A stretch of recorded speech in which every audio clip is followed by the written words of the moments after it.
Hey guys, welcome back to my channel. मैं doctor Neelu Kumari आज discuss करने वाली हूँ प्री मेंस्ट्रुअल सिंड्रोम के बारे में। तो प्री मेंस्ट्रुअल सिंड्रोम जो है, जिसको पीएमएस भी हम बोलते हैं, ये जानना बहुत ज़रूरी है। एक्चुअली जो पीएमएस है, एक ग्रुप ऑफ सिम्टम होता है, एक लक्षण का ग्रुप होता है। कोई एक सिम्टम नहीं होता है प्री मेंस्ट्रुअल सिंड्रोम में। एक्चुअली एक ग्रुप ऑफ सिम्टम होता है जो कि मेंस्ट्रुएशन के कुछ दिन पहले शुरू होता है और मेंसेस ख़त्म होने के साथ ही ये ख़त्म हो जाता है।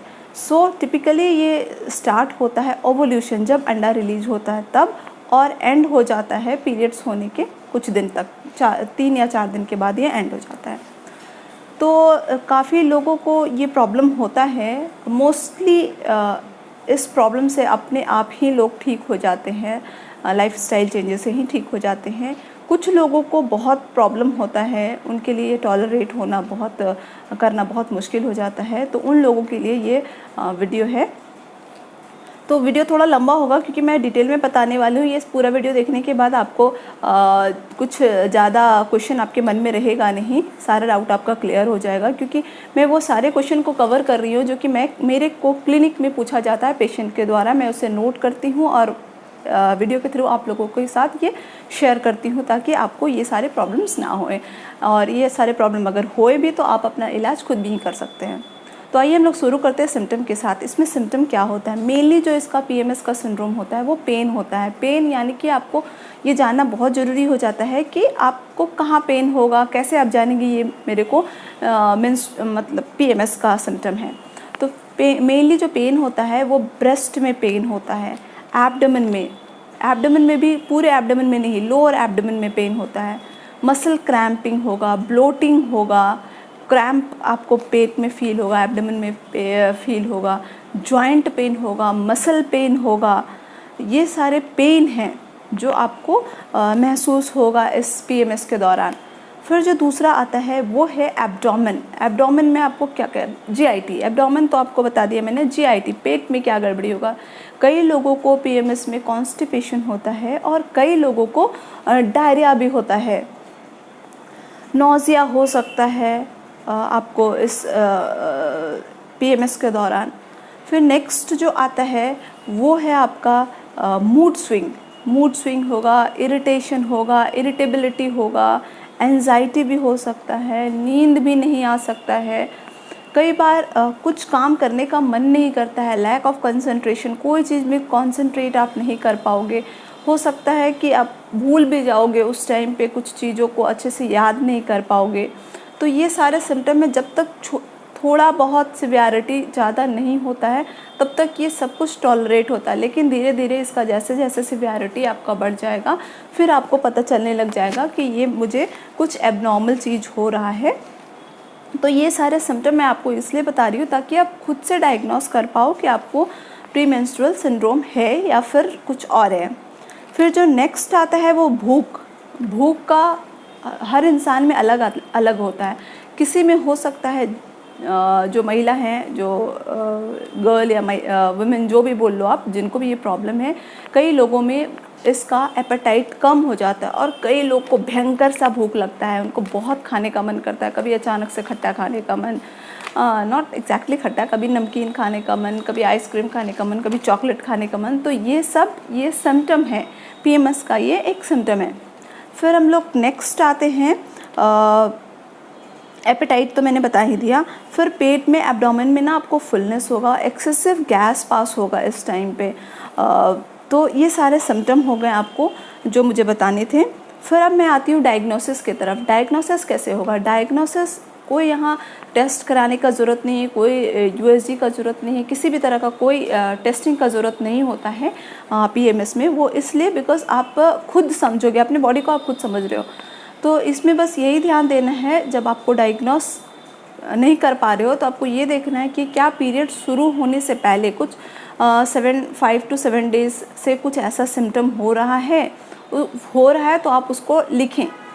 फिर पीरियड के कितने दिन पहले हो रहा है, सेम चीज़ कितने दिन में वो ख़त्म हो रहा है, ये आप नोट करेंगे। फिर सेम चीज़ आप नेक्स्ट मंथ में नोट करेंगे और ऐसे ही 3 मंथ तक आपको नोट करना है।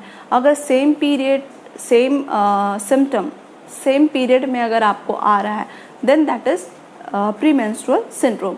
और अगर आपको तकलीफ़ हो रहा है डायग्नोसिस करने में तो आप अपने नज़दीकी डॉक्टर से भी सलाह ले सकते हैं। वैसे तो ये इसमें कोई टेस्टिंग का किसी तरह का कोई चीज़ का ज़रूरत नहीं होता है। फिर मैं बात करना चाहूँगी कि इसका ट्रीटमेंट क्या होता है। मेनली जो इसका ट्रीटमेंट है ना वो 3 पार्ट में बटा हुआ है। पहला है लाइफस्टाइल चेंजेस। आप अपना सिम्टम जो जान रहे हैं उस सिम्टम के अनुसार से आपको अपना लाइफस्टाइल में चेंजेस लाना है, सुधार लाना है, सो दैट आपको उस तरह का प्रॉब्लम ना आ पाए।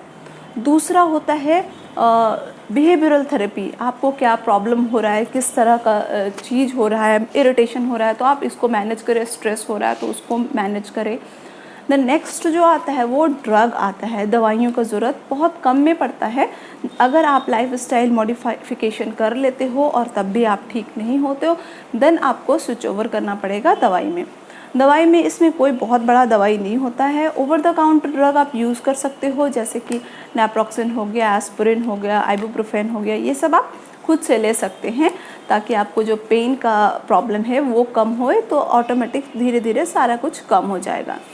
फिर जो मैं नेक्स्ट बात करने वाली हूँ वो मैं बात करने वाली हूँ कि जो PMS है वो कौन कौन से डिज़ीज़ है, कौन कौन से कंडीशंस हैं जिसमें आपको PMS बढ़ जाता है या PMS का सिम्टम ज़्यादा होता है, किन लोगों में। अगर कोई इंसान को, अगर कोई फीमेल को पहले से अस्थमा है, एलर्जी है, सीजर प्रॉब्लम है या फिर डिप्रेशन है, माइग्रेन है, तो उन लोगों में क्या होगा ना कि ये होने का चांसेस थोड़ा बढ़ जाएगा और उनमें थोड़ा ये सिम्टम सिवियर रूप में आएगा।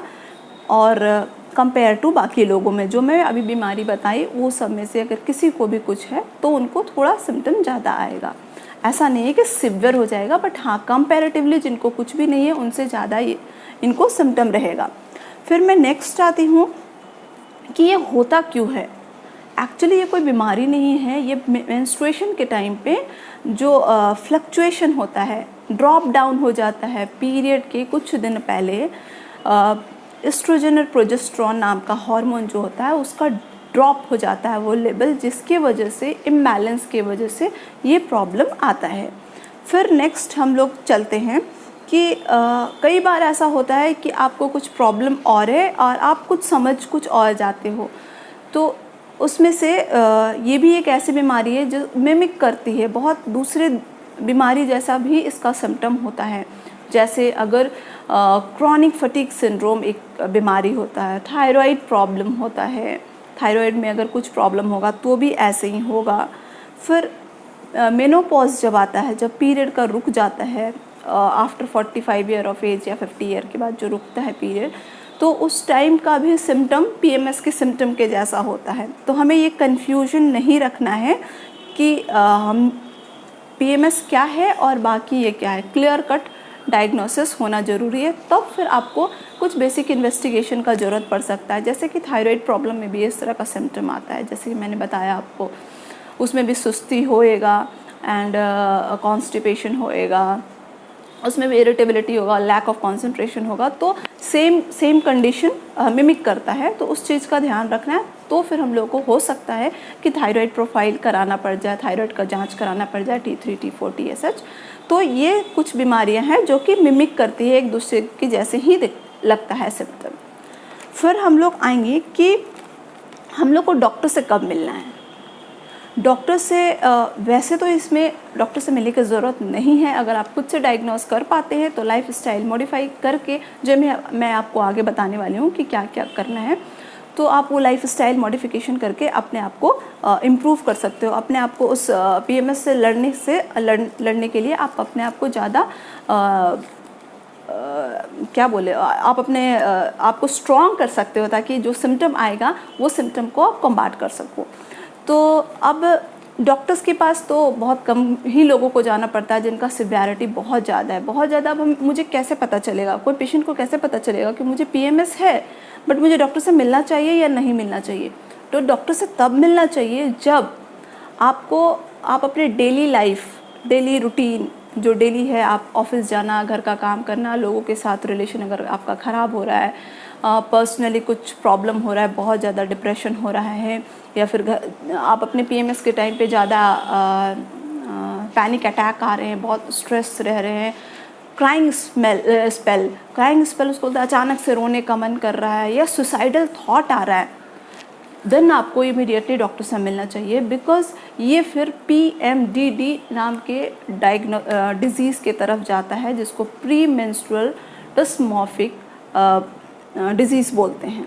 तो आप इधर इस तरफ ना चले जाओ, तो आपको डॉक्टर से मिलना चाहिए। अगर आपका सिम्टम पहले से ज़्यादा ख़राब हो रहा है, डिटोरिएट हो रहा है, धीरे धीरे करके बढ़ता ही चला जा रहा है, जैसे कि मैंने आपको बताया कि अगर आपको सुसाइडल टेंडेंसीज़ हो रहे हैं, गंदे गंदे थॉट आ रहे हैं सुसाइड करने के, या फिर आपका पर्सनल रिलेशन किसी के साथ ख़राब हो रहा है, ऑफिस जाने में वहाँ झगड़ा झमेला हो रहा है, या फिर किसी से आप बहुत रूड बात कर रहे हो, बहुत गुस्सा आ रहा है, then you need to see your doctor. फिर मैं बात करूँगी कि हम लोग मदद कैसे कर सकते हैं अपने आप को इस बीमारी से बचने के लिए, और इस बीमारी से लड़ने के लिए स्ट्रॉन्ग कैसे अपने आप को कर सकते हैं। बिकॉज कोई बहुत बड़ा बीमारी तो है नहीं, इससे कुछ होने वाला तो है नहीं। हाँ, थोड़ा सा इनकन्वीनियंट होगा आपको, डेफिनेटली होगा, बिकॉज इस हर मंथ में ऐसा होना तो प्रॉब्लम तो करेगा ही।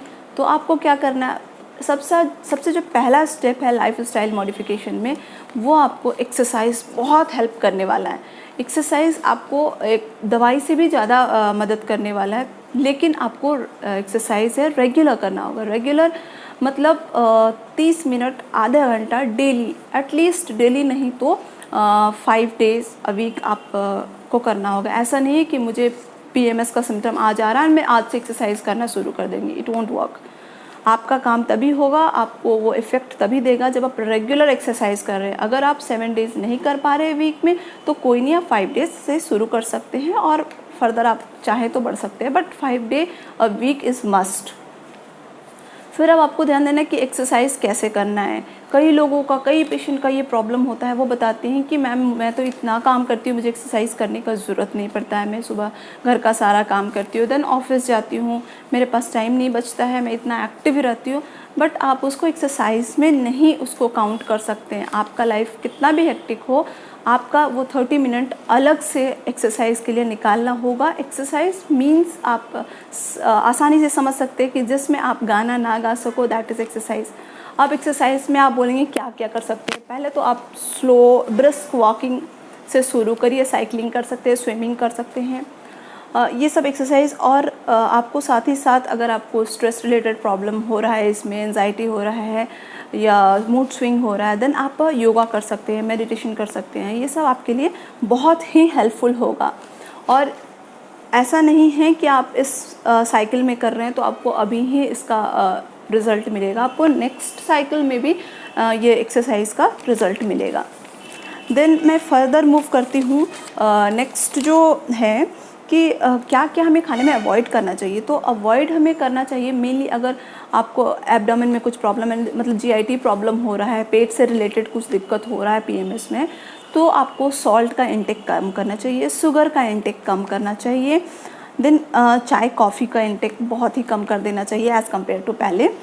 और अगर आप अल्कोहल ले रहे हैं तो उसको भी कट शॉर्ट करना होगा, बिकॉज वो भी एग्रीवेट करता है आपको, आपका PMS को। देन स्ट्रेस, मैंने आपको बताया है कि स्ट्रेस मैनेजमेंट बहुत ज़रूरी हो जाता है PMS में, बिकॉज ये सब हार्मोनल है और हार्मोन को कंट्रोल करने के लिए हमें अपना स्ट्रेस लेवल को सही रखना बहुत ज़रूरी है। जैसा कि मैंने आपको बताया, योगा करना है, मेडिटेशन करना है, किसी भी तरह का जो भी आपका स्ट्रेस रिलीविंग टेक्निक, अगर आप कुछ नया जानते हैं तो वो भी आप कर सकते हैं। अगर आप कुछ भी आपको समझ में नहीं आ रहा है तो अपना आप हॉबीज़ को ही अप्लाई कर सकते हैं, जैसे कि रीडिंग, राइटिंग, गार्डनिंग, ये सब भी आपको ये स्ट्रेस को बहुत आसानी से इससे आप मैनेज कर सकते हैं। आप अगर करके देखेंगे तो आपको पता चलेगा कि स्ट्रेस मैनेजमेंट के साथ आपको PMS से बहुत ज़्यादा आराम मिलने वाला है, मोर देन मेडिकेशन। फिर हम लोग बात करते हैं ड्रग्स, क्या क्या ड्रग्स हम लोग यूज़ कर सकते हैं। वैसे तो ओवर द काउंटर ड्रग्स आपको मैंने बताया ही, एस्पिरिन का यूज़ कर सकते हैं, नेप्रोक्सिन का यूज़ कर सकते हैं, आइबुप्रोफेन का यूज़ कर सकते हैं। ये सब तो तब तक है जब तक आपका सिवेरिटी बहुत ज़्यादा ना हो। PMS अगर PMDD में कन्वर्ट ना हुआ हो तब तक आप ये खुद से ये सारे OTC जो ड्रग हैं वो आप खुद से लेके खा सकते हैं। लेकिन जब आपका सिवियरिटी बढ़ जाता है तो आपको डॉक्टर से मिलना चाहिए, आपको खुद से मेडिकेशन नहीं लेना चाहिए। अब जब आप डॉक्टर के पास जाएंगे तो वो क्या यूज़ करेंगे ये भी जानना ज़रूरी है। तब आपका जो ड्रग यूज़ होगा वो बर्थ कंट्रोल पिल का भी यूज़ करते हैं कई टाइम, और SSRI का यूज़ होता है, और NSAIDs का यूज़ होता है। तो आप बस आप खुद से भी कर सकते हैं। बस इतना ध्यान देना कि अगर सिवियरिटी ज़्यादा है तो आप अपना ट्रीटमेंट खुद ना करें और अपने नज़दीकी डॉक्टर से मिलें। वैसे ये सारे ड्रग यूज़ करते हैं, और अगर बहुत ज़्यादा सिवियरिटी हो गया डिप्रेशन में तो एंटी डिप्रेसेंट मेडिकेशन भी दिया जाता है। तो ये दिमाग में रखना है कि हमें सिम्टम ज़्यादा हो तो खुद से ट्रीटमेंट नहीं करना है। फिर मैं नेक्स्ट जो मोस्ट इम्पॉर्टेंट है वो है डाइट। क्या डाइट हमारा PMS को इम्प्रूव कर सकता है? तो डेफिनेटली करेगा ये। तो क्या खाना चाहिए? विटामिन B का कंजप्शन ज़्यादा होना चाहिए, राइबोफ्लाविन, थायामाइन, ये सब का कंजप्शन अगर आप ज़्यादा करोगे, जो होल ग्रेन ब्रेड्स होता है, सीरियल्स होता है, ये सब का यूज़ आपको डेफिनेटली PMS में सिम्टम को इम्प्रूव करेगा आपको। फिर नेक्स्ट जो आता है सप्लीमेंट भी कई तरह के हैं जो कि PMS में देखा गया है कि अच्छा काम करता है, जैसे कि folic acid, magnesium, vitamin B12 तो मैंने बताया ही आपको। फिर विटामिन E का भी रोल बहुत अच्छा है। और एक चीज़, इवनिंग प्राइमर्स ऑयल का बहुत अच्छा रिज़ल्ट है। ये मेरा पर्सनल एक्सपीरियंस है जो मैंने दिया। ये सारे सप्लीमेंट्स देने के बाद काफ़ी अच्छा रिज़ल्ट होता है। तो अगर आप लाइफ स्टाइल चेंजेस मॉडिफिकेशन के बाद भी नहीं रिलीफ हो रहा है तो आप ये सारे सप्लीमेंट को ट्राई कर सकते हैं। It will definitely help you out. उम्मीद करती हूँ आपको आपके मन में जितने भी सवाल थे PMS को लेके वो सारे कम हो गए होंगे। और अगर इसके बाद भी आप कुछ जानना चाहते हो तो मुझे कमेंट सेक्शन में जाके आप मुझसे पूछ सकते हो, या फेसबुक में मुझसे डायरेक्टली चैट में कनेक्ट कर सकते हो। Thank you for watching.